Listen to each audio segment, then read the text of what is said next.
All right, so what we're going to look at today is the accumulation function. It is a function in terms of an integral. And that's why every time we talk about an integral being area under the curve, I try to say you're accumulating area so that when we get to this part, you understand what I'm talking about.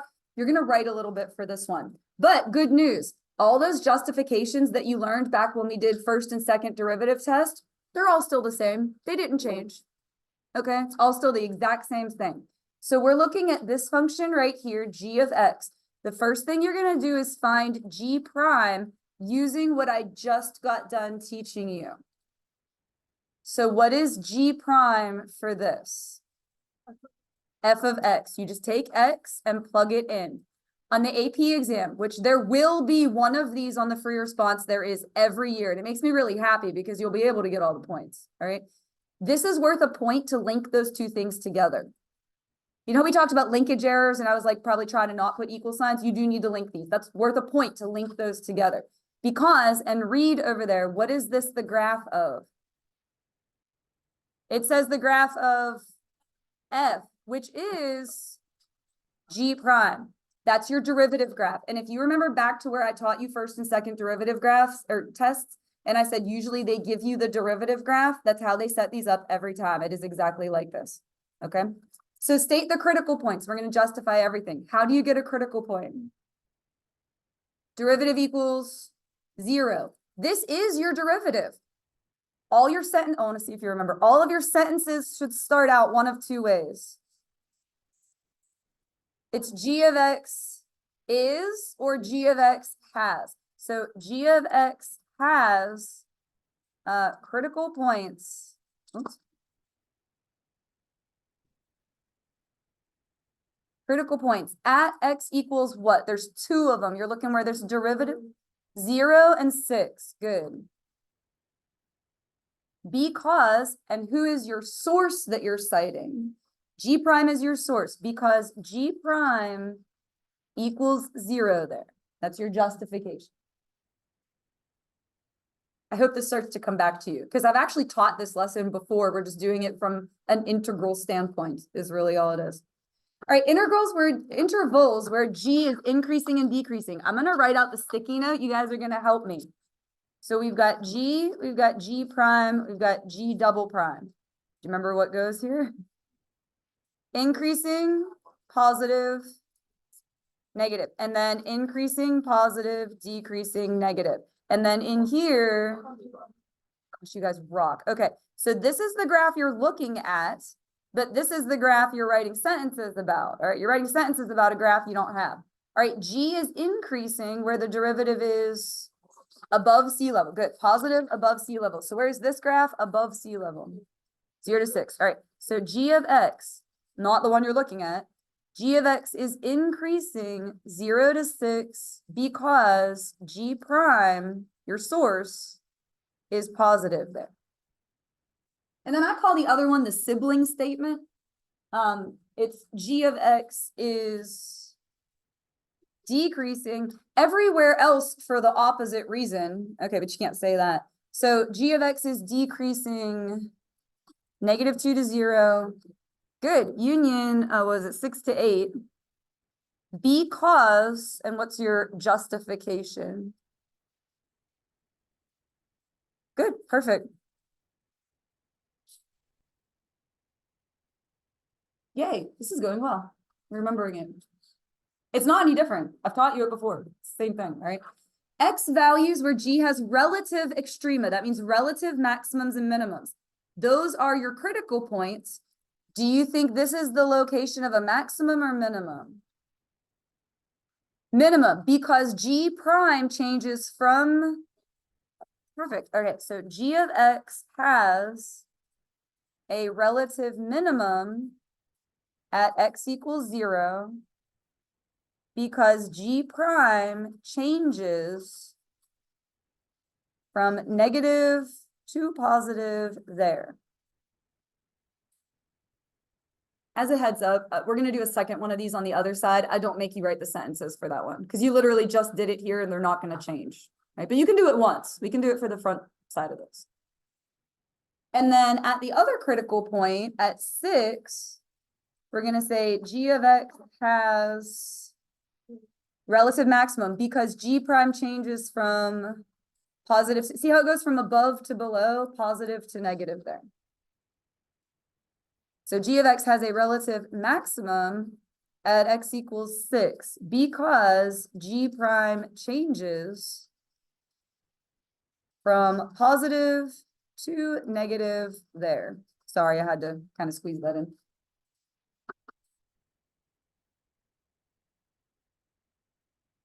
Absolute maximums and minimums. Does anyone remember what the test is called? Oh, you guys brought candidates test. Who are your candidates? Endpoints. Endpoints, critical points. All right, your endpoints are -2 and 8. Oh, whoops, not -8. -2 and 8.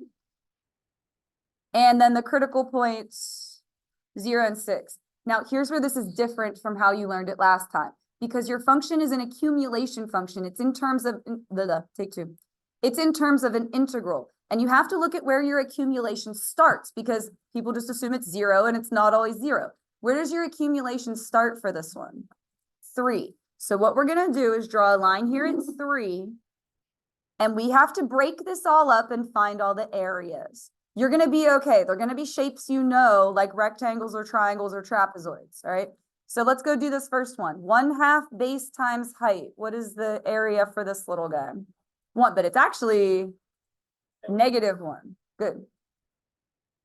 And then we've got this big triangle, 1/2 base times height. So what is that? 1/2 times 3 times 5. Be 7.5.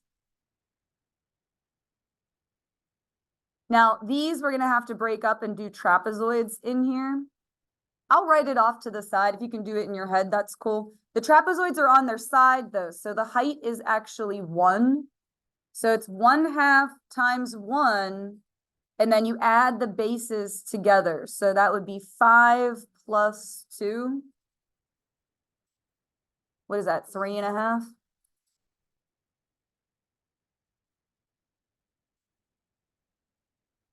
All right.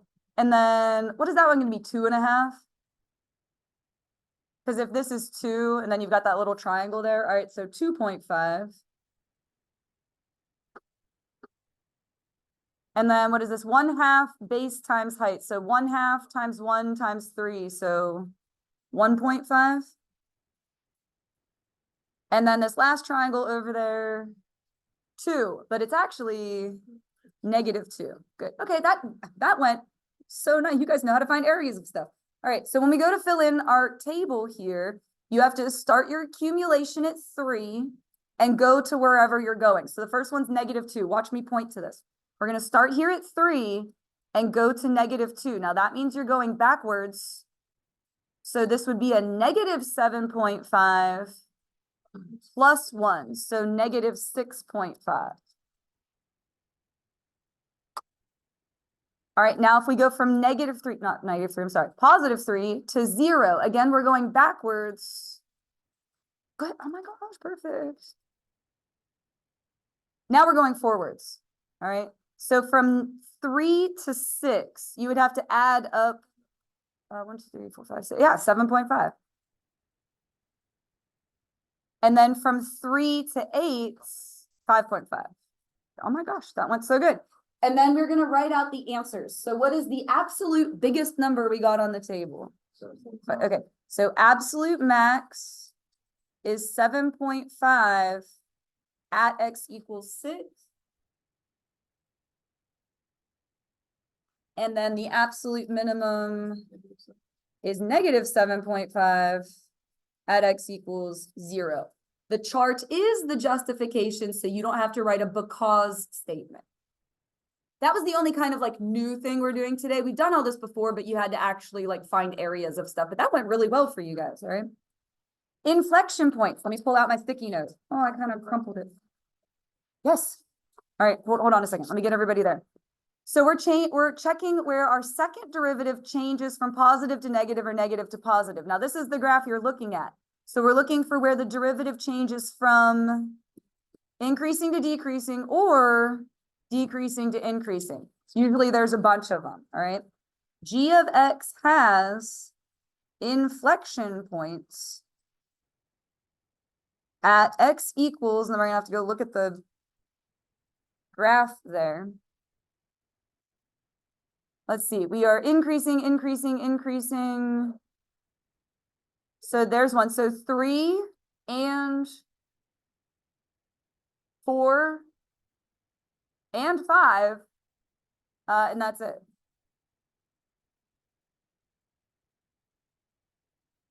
So g of x has inflection points, x equals 3, 4, and 5, because g prime, and usually here it's like, well, why aren't we citing the second derivative? You don't have the second derivative. You have the graph of the first derivative. So you have to cite the source that you've got. All right. And why did we pick those points? Because g prime does what? You know, that's just such a common thing. Changes from increasing to decreasing, or no, that's a really common thing.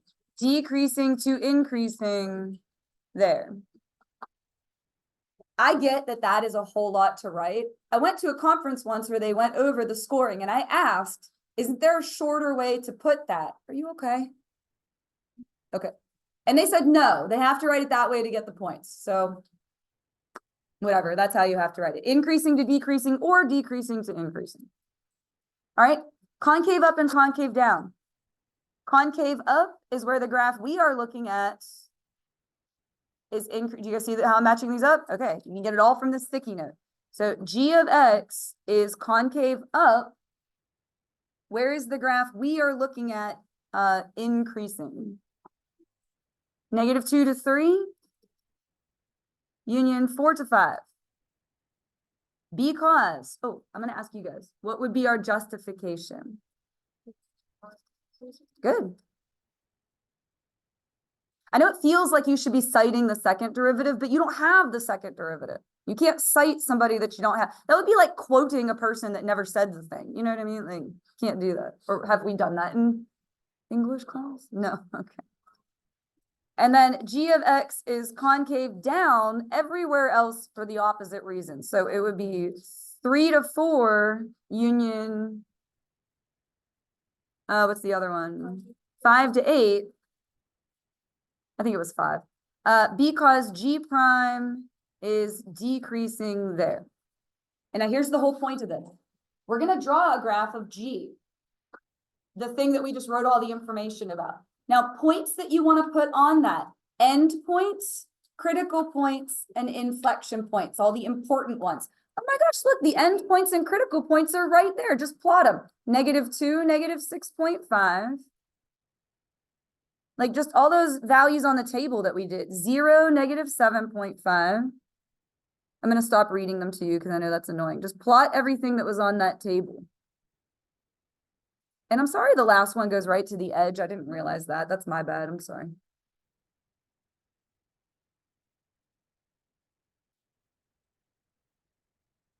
And then we got to go back and get the inflection points. So what were our inflection points?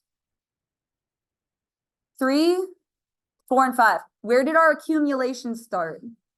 3. So accumulating from 3 to 3 is 0. So you get 3, 0. So right there. 4. If you accumulate from 3 to 4. From 3 to 4, how much area did we have? 3.5. So you get 4, 3.5. And then 5. So if you accumulate from 3 to 5, it's that part. So 6. So you get 5, 6.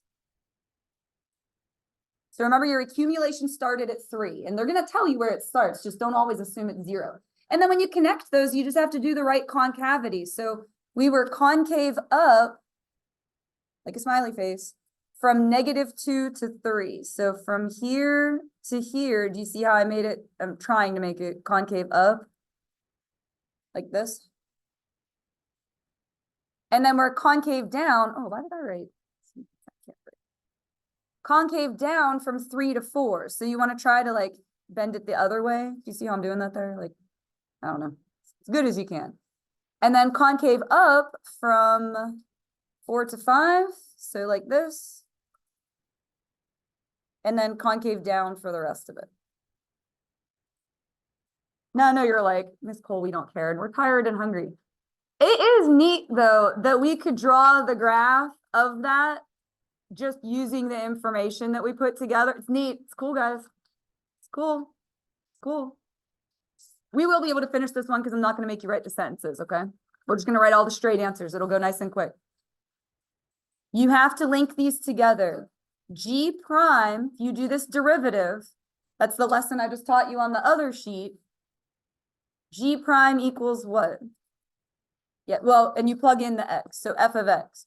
So this is the graph of f, which means it's G prime, which is good. You want the derivative graph. So what are the critical points? We're not going to write a sentence. We're just going to state them. -4, good. -4 and 0, perfect.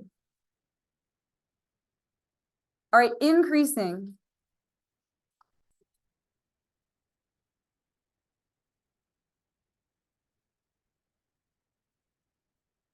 Zero to 3. Increasing positive, that's above sea level. This graph is above sea level from 0 to 3. Decreasing means below sea level, so that would be -6 to 0.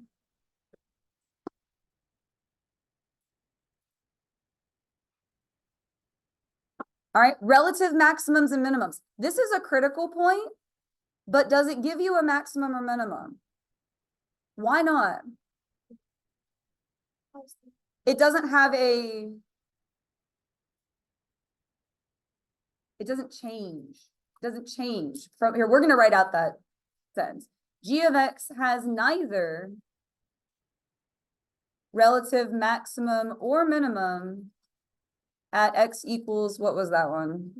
-4, because G prime does not change sign there.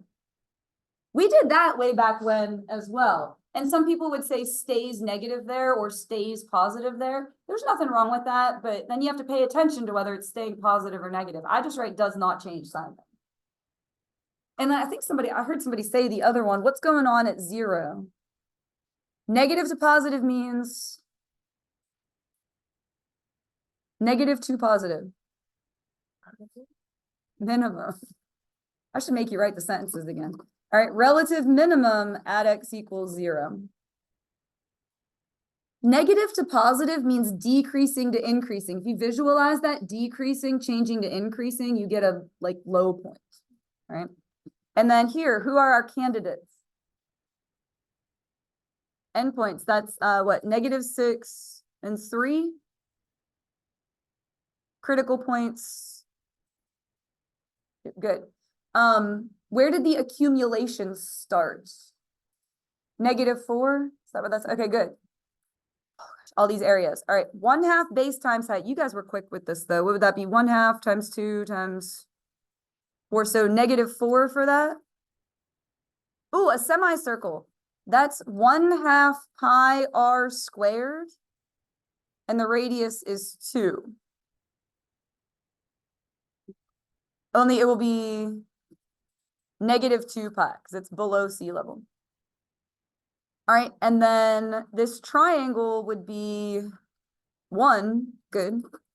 And then the square is 4, good. Okay, that went nice and quick.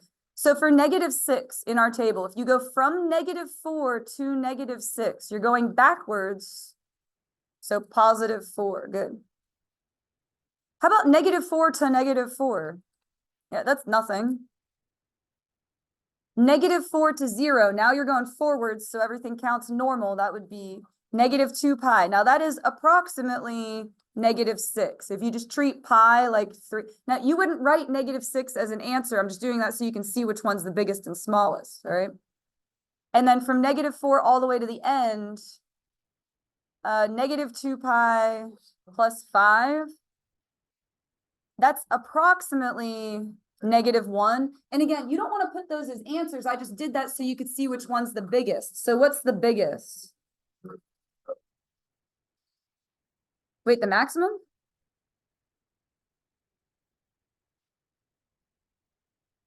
Four.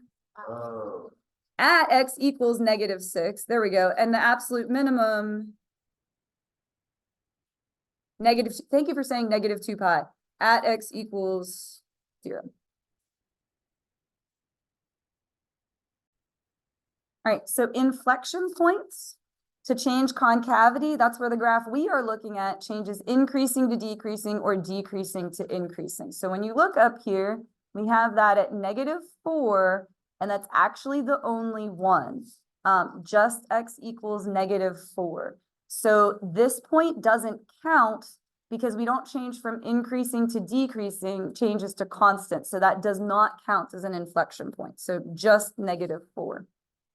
All right, and then we have concave up and concave down.